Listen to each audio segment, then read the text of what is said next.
Hello friends, welcome to my channel TSR study point. TSR study পয়েন্টের তরফ থেকে তোমাদের সকলকেই স্বাগত। প্রত্যেক দিনের মতো আজকেও চলে এসেছি আরও একটি নতুন ভিডিও নিয়ে, এবং এই ভিডিওতে আমরা আলোচনা করব তৃতীয় পর্যায়ক্রমিক মূল্যায়ন 2025 সালে ষষ্ঠ শ্রেণী বাংলা বিষয়ের এক্সের নমুনা প্রশ্নপত্র। তাহলে প্রশ্ন উত্তরে যাবার আগে সিলেবাসটা দেখে নাও, কি কি পরীক্ষা হবে। আর ভিডিও ভালো লাগলে লাইক, সাবস্ক্রাইব ও বন্ধুদেরকে শেয়ার করে দিও। সিলেবাসটা দেখো, কি কি পরীক্ষা হবে। পরীক্ষা হবে বঙ্গ আমার জননী আমার, শহীদ যতীন দাস, চিঠি, ধরাতল, হাবুর বিপদ, কিশোর বিজ্ঞানী, ননিদা নট আউট। এই অধ্যায়গুলি পাতাবার বই থেকে পরীক্ষা হবে। আর হজবরল থেকে পরীক্ষা হবে 27 থেকে 45 পৃষ্ঠা পর্যন্ত। আর ভাষা চর্চা বই থেকে পরীক্ষা হবে পত্র রচনা, বোধ পরীক্ষণ, দিনলিপি। একের দাগ, সঠিক উত্তরটি বেছে নিয়ে লেখো। এখানে 11টি করতে হবে, প্রতি প্রশ্নের মান 1 করে। একের দাগের 1, একদা যাহার বিজয় সেনানী হেলায় ড্যাশ করিল জয়, লঙ্কা, ভারত, জাপান। সঠিক উত্তরটি হবে একদা যাহার বিজয় সেনানী হেলায় লঙ্কা করিল জয়। একের 2, মাতৃদৈন্য মোচন করে ভাই, পুত্র, কন্যা। সঠিক উত্তরটি হবে মাতৃদৈন্য মোচন করে পুত্র। একের 3, আমি যেন চলিয়াছি বাহিয়া তরণী একা একা আনমনে। সঠিক উত্তরটি হবে আমি যেন চলিয়াছি বাহিয়া তরণী। একের 4, যতীন দাসের জন্ম হয়েছিল 1903, 1904, 1905 সালে। সঠিক উত্তরটি হবে যতীন দাসের জন্ম হয়েছিল 1904 সালে। একের 5, হাবুর বিপদ গল্পে ক্লাসের মনিটর তিনকড়ি, প্রশান্ত, হরিপদ। সঠিক উত্তরটি হবে হাবুর বিপদ গল্পে ক্লাসের মনিটর হলো হরিপদ। একের 6, বিষ্টু পরপর 3 বছর চ্যাম্পিয়ন হয়েছিল 30 মাইল, 40 মাইল, 20 মাইল রোড রেসে। সঠিক উত্তরটি হবে বিষ্টু পরপর 3 বছর চ্যাম্পিয়ন হয়েছিল 30 মাইল রোড রেসে। একের 7, ধাতুর সঙ্গে বিভক্তি যুক্ত হয়ে উৎপন্ন হয় বিশেষ্য পদ, ক্রিয়াপদ, বিশেষণ পদ। সঠিক উত্তরটি হবে ধাতুর সঙ্গে বিভক্তি যুক্ত হয়ে উৎপন্ন হয় ক্রিয়াপদ। একের 8, বাক্যে যে ক্রিয়াপদ কাজটা সম্পূর্ণ করেছে তার নাম যৌগিক ক্রিয়া, সমাপিকা ক্রিয়া, অসমাপিকা ক্রিয়া। সঠিক উত্তরটি হবে বাক্যে যেই ক্রিয়াপদ কাজটা সম্পূর্ণ করেছে তার নাম সমাপিকা ক্রিয়া। একের 9, ঘুম থেকে উঠে পড়ো। রেখাঙ্কিত ক্রিয়াপদটি হল যৌগিক, মৌলিক, প্রযোজক। সঠিক উত্তরটি হবে ঘুম থেকে উঠে পড়ো রেখাঙ্কিত ক্রিয়াপদটি হল যৌগিক। একের 10, সে রোজ সকালে পড়াশোনা করতে বসত। বাক্যটি হল সরল, জটিল, যৌগিক। সঠিক উত্তরটি হবে সে রোজ সকালে পড়াশোনা করতে বসত। বাক্যটি হল সরল বাক্য। একের 11, গঠনগত দিক থেকে বাক্য হল 2 প্রকার, 3 প্রকার, 5 প্রকার। সঠিক উত্তরটি হবে গঠনগত দিক থেকে বাক্য হল 3 প্রকার। 2 দাগ, নিচের প্রশ্নগুলির অতি সংক্ষিপ্ত উত্তর দাও। এখানে 13টি করতে হবে, প্রতি প্রশ্নের মান 1 করে। 2-1, হিন্দ নৌজওয়ান সভা কে প্রতিষ্ঠা করেন? উত্তর হবে হিন্দ নৌজওয়ান সভা ভগৎ সিং প্রতিষ্ঠা করেন। 2-2, হাবুর বিপদ গল্পে নিতাই শাস্তি পেল কেন? উত্তর হবে হাবুর বিপদ গল্পে নিতাই শাস্তি পেয়েছিল সে তার মায়ের শরীর খারাপ নিয়ে মিথ্যে কথা বলার জন্য। 2-3, ননিদা নট আউট গল্পে ব্যাটসম্যান ক্রিজ ছাড়ল না কেন? উত্তর হবে যদি সে বোল্ড হয়ে যায় তাই সে ক্রিজ ছাড়ল না। 2-4, ন্যায়ের বিধান দিল। কে ন্যায়ের বিধান দিয়েছিল? উত্তর হবে রঘুমণি ন্যায়ের বিধান দিয়েছিল। 2-5, ধরাতল কবিতায় কবি কাদের ভাই বোনের সঙ্গে তুলনা করেছেন? উত্তর হবে ধরাতল কবিতায় কবি দুঃখ সুখকে ভাই বোনের সঙ্গে তুলনা করেছেন। 2-6, কুড়িয়ে তোলে নানা রঙের। কি করিয়ে তোলে? উত্তর হবে নকশা আঁকা ঝিনুক করিয়ে তোলে।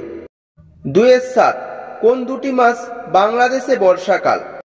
উত্তর হবে আষাঢ় ও শ্রাবণ মাস বাংলাদেশে বর্ষাকাল। 2-8 প্রযোজক ক্রিয়া কাকে বলে? উত্তরটা দেখো, কোনো কোনো ক্রিয়াপদে ব্যক্তি নিজে কাজটা করেছে বা ঘটেছে না বুঝিয়ে অপর কাউকে দিয়ে করানো বোঝায়, তাকে প্রযোজক ক্রিয়া বলে। 2-9 যেহেতু প্রচণ্ড বৃষ্টি শুরু হলো সেহেতু বাড়ি থেকে বেরোতে পারলাম না, যৌগিক বাক্যে রূপান্তরিত করো। উত্তর হবে প্রচণ্ড বৃষ্টি শুরু হলো সুতরাং বাড়ি থেকে বেরোতে পারলাম না। 2-10 নিত্য সম্বন্ধী সর্বনাম কাকে বলে? উত্তরটা দেখো, যে সে যার তার এরকম কতগুলি শব্দজোড় একটি বাক্যে বসলে আরেকটিও বসে তাকে বলে। 2-11 যোজক পদ কি? উত্তরটা দেখো, একাধিক সরল বাক্যকে যেই পদ বা পদগুলি দিয়ে জুড়ে একটি যৌগিক বাক্যে রূপান্তরিত করা হয় তাকে যোজক পদ বলে। 2-12 যৌগিক ক্রিয়া কাকে বলে? উত্তরটা দেখো, একটার বেশি ক্রিয়াপদ যখন জুড়ে গিয়ে একটাই কাজ বোঝায় এবং প্রথমটি অসমাপিকা ও পরেরটি সমাপিকা ক্রিয়া হয় তখন তার নাম যৌগিক ক্রিয়া। 2-13 হযবরল গল্পে একজন লোক তেলচোরা নামে কার নামকরণ করেন? উত্তর হবে তেলচোরা নামে নামকরণ করেন শেয়ালের। 2-14 কচুরি কয় প্রকার ও কি কি? উত্তর হবে কচুরি 4 প্রকার, যথা হিঙের কচুরি, খাস্তা কচুরি, নিমকি আর জিবে গজা কচুরি। 2-15 কচু খায় কারা? উত্তরে বক্তা কি বলেছিল? উত্তর হবে কচু খায় শুয়োর আর সজারু।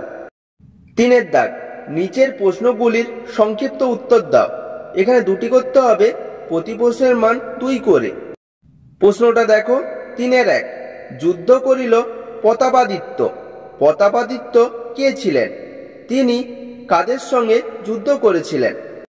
উত্তরটা দেখো, প্রতাপাদিত্য ছিলেন বাংলাদেশের বিখ্যাত 12 ভূঁইয়া বা 12 জন রাজার একজন। যশোর খুলনা বিস্তৃত অঞ্চলে তার সাম্রাজ্য বিস্তার ছিল। প্রতাপাদিত্য মুঘলদের বিরুদ্ধে যুদ্ধ করে বঙ্গদেশে তাদের আধিপত্য বিস্তার রুখেছিলেন। 3-2 বাইরে শুধু রঙের তফাৎ, ভিতরে ভেদ নাই। রঙের তফাৎ বলতে কবি কি বুঝিয়েছেন? উত্তরটা দেখো, রঙের তফাৎ বলতে কবি বুঝিয়েছেন জাতপাত, বাইরের পৃথক ধর্মীয় আচার আচরণের নিয়ম নীতিকে।